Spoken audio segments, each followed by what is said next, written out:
আসসালামু আলাইকুম। আশা করি সবাই ভালো আছেন। আমার শ্বশুরবাড়ি থেকে রাজহাঁসের গোস্ত পাঠাইছে।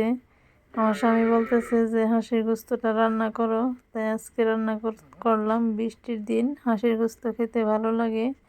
এখানে আমি একটা কড়াই বসিয়ে সয়াবিন তেল দিয়ে দিয়েছি, দিয়ে আস্ত গরম মশলা দিয়ে দিয়েছি। আস্ত গরম মশলা দিয়ে এখানে আমি কিছুক্ষণ ভেজে দিয়ে দিয়েছি 1 কাপের মতো পেঁয়াজ কুচিটা দিয়ে ভালো করে নেড়ে ভেজে নিচ্ছি। ভেজে নেওয়ার জন্য আর একটু লবণ দিয়ে দিচ্ছি। লবণ দিলে পেঁয়াজটা ভাজতে ভালো হয়, মানে নরম হয়ে যায়।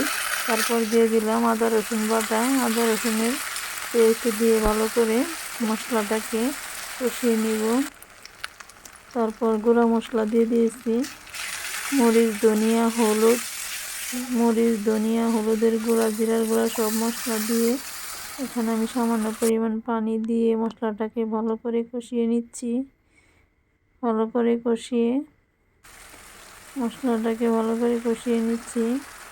কষিয়ে নিয়ে এখানে আমি ঢাকনা দিয়ে ঢেকে আরও কিছুক্ষণ কষিয়ে নিয়েছি। এখন আমি গোস্তটাকে দিয়ে দিব। গোস্তটা আমি এখন দিয়ে দিয়েছি। দিয়ে মশলার সাথে গোস্তটাকে ভালো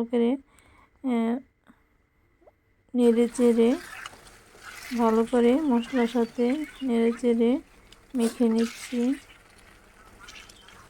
মশলাটাকে মাখা হয়ে গেছে। এখন আমি ঢেকে দেব।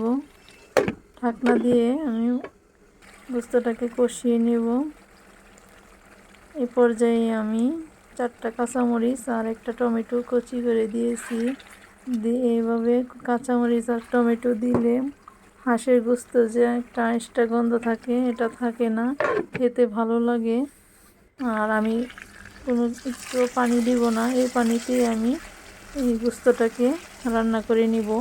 একদম কালা বোনা করে নিব, মানে কোনো ঝোল থাকবে না, একদম শুকনা বোনা করে নিব। হাঁসের গোস্তটা এরকম করে রান্না করলে খেতে বেশি ভালো লাগে।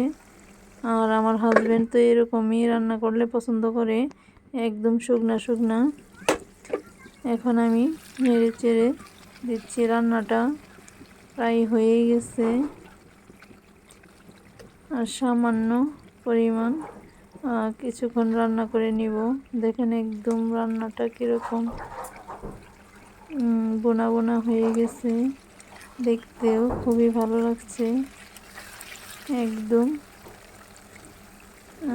রান্নার গোস্ত থেকে তেল ছেড়ে গেছে। এই পর্যায়ে রান্নাটা আমার শেষ হয়ে গেছে। আসসালামু আলাইকুম।